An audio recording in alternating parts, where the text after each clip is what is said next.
নমস্কার, আমি কৃষ্ণ বিশ্বাস। রূপালী গার্ডেন চ্যানেলে আপনাদের সকলকে স্বাগতম। সকালবেলা কোকিলের সুমধুর আওয়াজ দিয়ে শুরু করছি আজকের ভিডিওটি।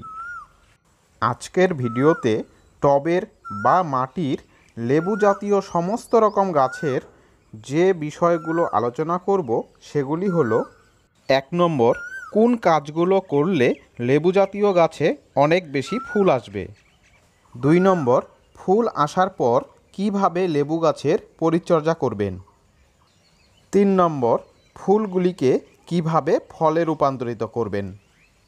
4 নম্বর, কোন কাজগুলি করলে একটিও ফলের গুটি ঝরবে না। 5 নম্বর, লেবু জাতীয় গাছের কচি পাতায় পোকামাকড়ের আক্রমণ হলে কোন কোন কীটনাশক স্প্রে করতে পারবেন। এই 5টি বিষয় নিয়ে আজকে আমি আলোচনা করব। তার আগে যে সকল বন্ধুরা আমার চ্যানেলটিকে এখনও সাবস্ক্রাইব করেননি, আপনারা অবশ্যই আমার চ্যানেলটিকে সাবস্ক্রাইব করবেন। চলুন তাহলে আর দেরি না করে ভিডিওটি শুরু করা যাক। 1 নম্বর বিষয়টি ছিল, কি করলে লেবু জাতীয় যে কোনো গাছে অনেক বেশি ফুল আসবে।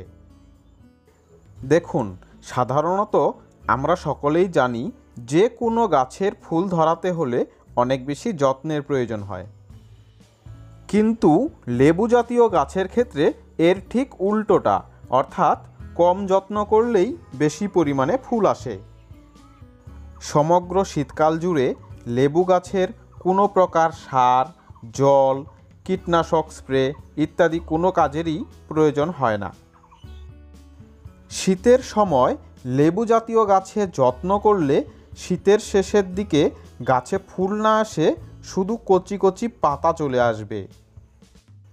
ফুল আসলেও ফুলের পরিমাণ খুবই কম থাকবে, সব ডালে ফুল দেখা যাবে না। সুতরাং বন্ধুরা, শীতকালে লেবু গাছের যত্ন করার কোনো প্রয়োজন হয় না। অযত্নে গাছের সমস্ত পাতা ঝরে গেলে সেটা খুবই ভালো লক্ষণ, এর ফলে বেশি বেশি ফুল আসবে।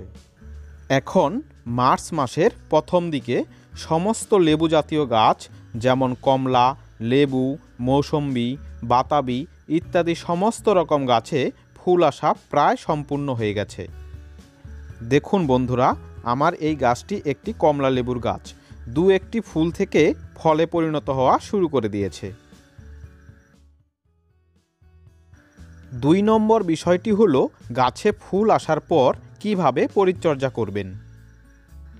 ফুল আসার পর আমাদেরকে যে কাজগুলো করতে হবে তার মধ্যে প্রথমটি হলো, গাছের গোড়ার দিকে যে আগাছাগুলো জন্মেছে সেগুলিকে পরিষ্কার করে দিতে হবে। হালকা হালকা করে খুঁচিয়ে উপরের ঘাসগুলোকে আমাদেরকে তুলে ফেলতে হবে। বেশি মাটি খুঁড়ে আগাছা তুলতে যাবেন না, এতে গাছের গোড়ার শিকড় কেটে যেতে পারে। এই সময় গাছের গোড়ার শিকড় না কাটাই ভালো, কেটে গেলে গাছের ক্ষতি হতে পারে। তাই আপনারা চেষ্টা করবেন আলগা করে উপরের থেকে আগাছাগুলোকে পরিষ্কার করার। এরপর ফুল যাতে কম ঝরে তার জন্য ফাঙ্গিসাইড পাউডার স্প্রে করা যেতে পারে। অনেক সময় ফুলের কুঁড়িতে ফাঙ্গাস ধরার কারণে ফুলগুলি ঝরে যেতে দেখা যায়। চেষ্টা করবেন আপনার গাছের ফুলগুলি ফোটার আগেই ফাঙ্গিসাইড পাউডার স্প্রে করার। ফাঙ্গিসাইড হিসাবে সবচেয়ে ভালো হয় যদি আপনি সাপ ব্যবহার করতে পারেন। সাপ 2 গ্রাম প্রতি লিটার জলে গুলে সকালবেলা অথবা বিকেলবেলাতে স্প্রে করে দিবেন। দুপুরবেলাতে স্প্রে না করাই ভালো। লেবু জাতীয় গাছের ফুল আসার পর ফুলগুলি ফুটে যাওয়ার আগেই ফাঙ্গিসাইড স্প্রে করা ভালো, তার ফলে ফুল ঝরে যাওয়ার সম্ভাবনা অনেকটাই কমে যাবে। ফাঙ্গিসাইড খুব ভালোভাবে সমস্ত গাছের ফুল পাতা সহ গোটা গাছটিকে ভালো মতো স্প্রে করে দিবেন। গাছের চারিদিকে ঘুরে ঘুরে স্প্রে করবেন। লক্ষ্য রাখবেন গোড়ার দিকে এবং ভিতরের দিকের ডালগুলিতেও যাতে স্প্রে ভালো মতো পৌঁছায়। এরপর যে কাজটি করলে খুবই ভালো হয়, গাছের গোড়ায় জল তো দিতেই হবে, তবে তার সাথে সামান্য পটাশ বা এমওপি সার গুলে দিলে খুবই ভালো হয়। এটি গাছের গ্রোথ রেগুলেটর হিসাবে কাজ করবে। হাফ চামচ পরিমাণ প্রতি লিটার জল হিসাবে গুলে লাল পটাশ ব্যবহার করতে পারেন। গাছের ফুল আনতে এবং ফুল থেকে ফলে পরিণত হতে এই পটাশ সার খুবই ভালো কাজ করে। তাই বলে পটাশ সার বেশি মাত্রায় ব্যবহার করতে যাবেন না, এতে গাছের উল্টো ক্ষতি করবে।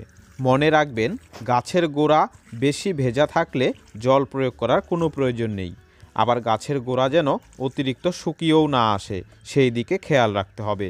এত কিছু করার পরও প্রকৃতির নিয়মে কিছু ফুল অবশ্যই ঝরে যাবে।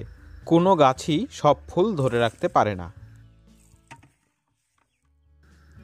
চলুন এবারে জেনে নেই ফুল থেকে ফলে কিভাবে পরিণত করবেন এবং কি করলে ফলের একটি গুটিও ঝরবে না। এই দুটি বিষয়ে একসাথে আলোচনা করব। ফুল যাতে কম ঝরে এবং বেশিরভাগ ফুল থেকে যাতে ফলে পরিণত হয় তার জন্য মিরাকুনাল স্প্রে করা যেতে পারে। বন্ধুরা, বেশিরভাগ ফুল থেকে ফলে পরিণত করতে মিরাকুনাল এই গ্রোথ রেগুলেটরটি দারুণ কাজ করে। এই গ্রোথ রেগুলেটরটি খুবই সহজে যে কোনো সারের দোকানে পাওয়া যায়। এটিকে 1 ml প্রতি লিটার জলে গুলে সকালবেলা অথবা বিকেলবেলাতে সমগ্র গাছ জুড়ে স্প্রে করে দিবেন। মিরাকুনাল গাছের ফুল আসার আগেও স্প্রে করতে পারেন। তারপর ফুল আসার পর ফুল থেকে যখন ফলে পরিণত হওয়া শুরু করবে তখন আরেকবার স্প্রে করে দেবেন। গাছের ফুলগুলি যখন ফুটতে শুরু করবে তখন মিরাকুনাল স্প্রে করবেন। এতে করে সমস্ত ফুল থেকে ফলে পরিণত হওয়ার সম্ভাবনা অনেক বেড়ে যায়। তবে মনে রাখবেন, মিরাকুনাল কখনোই বেশি মাত্রায় ব্যবহার করবেন না। বেশি মাত্রায় মিরাকুনাল ব্যবহার করলে উল্টো গাছের ক্ষতি হবে, সমস্ত ফুল ঝরে যেতে পারে। তাই 1 ml পরিমাণের বেশি কখনোই ব্যবহার করবেন না। পারলে 1 ml থেকে সামান্য কম ব্যবহার করবেন। আমি এখানে 1 ml পরিমাণ সঠিক পরিমাপের জন্য সিরিঞ্জ ব্যবহার করেছি। আপনারাও সঠিকভাবে যে কোনো পরিমাপক জিনিস দিয়ে মেপে নেবেন। আজকে আমি আমার কমলালেবু গাছটিতে ফাঙ্গিসাইড পাউডার স্প্রে করেছি জন্য 2-3 দিন পরে মিরাকুনাল স্প্রে করে দেব। ফুল থেকে ফলে পরিণত হওয়ার সময় গাছের গোড়ায় কোনো প্রকার সার দেওয়ার প্রয়োজন নেই। শুধু মাটি শুকিয়ে এলে পরিমাণ মতো সময় মতো জল দিয়ে দিতে হবে। এরপর যখন লেবু গাছের গুটি মার্বেল আকারে পরিণত হয়ে আসবে তখন পুনরায় মিরাকুনাল আরেকবার স্প্রে করে দিতে হবে। মার্বেল আকারের গুটি দাঁড়ানোর পর গাছের গোড়া খুঁচিয়ে উপরের মাটি আলগা করে জৈব সার এবং সাথে পটাশ সার ব্যবহার করা যাবে। জৈব সার হিসাবে গোবর সার, ভার্মি কম্পোস্ট বা যে কোনো কম্পোস্ট সার আপনি ব্যবহার করতে পারবেন। এবারে 5 নম্বর বিষয়টি হলো, লেবু জাতীয় গাছে যখন কচি কচি পাতা চলে আসে তখন বিভিন্ন রকম পোকামাকড়ের আক্রমণ হয়। সেই সময় কোন কোন কীটনাশকগুলি স্প্রে করা যেতে পারে? লেবু গাছে ফুল চলে আসার পর কীটনাশক প্রয়োগ না করাই ভালো। তবে পোকামাকড়ের বেশি আক্রমণ হয়ে গেলে নিম তেল স্প্রে করা যেতে পারে, এটি খুবই ভালো কাজ করে। অন্যান্য কীটনাশকও স্প্রে করতে পারেন, তবে সেক্ষেত্রে কিছু ফুল ঝরে যেতে পারে। তাই আপনি চেষ্টা করবেন কীটনাশক হিসাবে নিম তেল ব্যবহার করার। আমার এই কমলা গাছটিতে শুরুর দিকে যে কয়টি ফুল এসেছিল সেগুলির মধ্যে কয়েকটি অলরেডি ফলে পরিণত হতেও শুরু করে দিয়েছে। এবারে চলুন পলিথিন ব্যাগে আমার দুটি মাল্টা গাছকে পরিদর্শন করে নেওয়া যাক। বন্ধুরা, এটি হলো চাইনিজ মাল্টা গাছ। এটির সাইজ বড় হয়। এটিকে এইবার নার্সারি থেকে আনা হয়েছে। এতেও বেশ সুন্দর অনেকগুলি ফুল চলে এসেছে। তবে একটি জিনিস মাথায় রাখবেন, নার্সারি থেকে কিনে আনা ছোট চারা গাছে বেশি ফলের আশা করবেন না। প্রথম বছর গাছটিকে বাড়তে দেওয়াই সবচেয়ে ভালো। এতে করে পরের বছর আপনি বেশি পরিমাণে ফল পাবেন। পাশের এই গাছটি হচ্ছে বাড়ি মাল্টা। এটিতেও 2-3টি ফুল চলে এসেছে। এই গাছটি ফুল কম, বৃদ্ধির দিকেই বেশি নজর দিয়েছে, আর এতেই লাভ আছে। বেশি ডালপালা হলে পরের বছর বেশি পরিমাণে ফল পাওয়া যাবে। বন্ধুরা, আপনারাও নার্সারি থেকে চারা কিনে এনে প্রথম বছরই বেশি ফলের আশা করবেন না। গাছটিকে বড় করার দিকে বেশি নজর দিবেন, তার ফলে পরের বছর প্রচুর পরিমাণে ফল ধরাতে পারবেন। আমার এই ভিডিওটি যদি আপনার ভালো লেগে থাকে তাহলে অবশ্যই একটি লাইক দিবেন। কোনো বিষয়ে প্রশ্ন থাকলে অবশ্যই কমেন্ট বক্সে গিয়ে প্রশ্ন করবেন। আমি আমার সাধ্যমতো সমস্ত প্রশ্নের উত্তর দেবার চেষ্টা করব। তার পাশাপাশি নতুন দর্শক বন্ধুদের কাছে আমার অনুরোধ, চ্যানেলটিকে সাবস্ক্রাইব করুন এবং পাশের বেল বটনে ক্লিক করে অল নোটিফিকেশন অন করে রাখুন।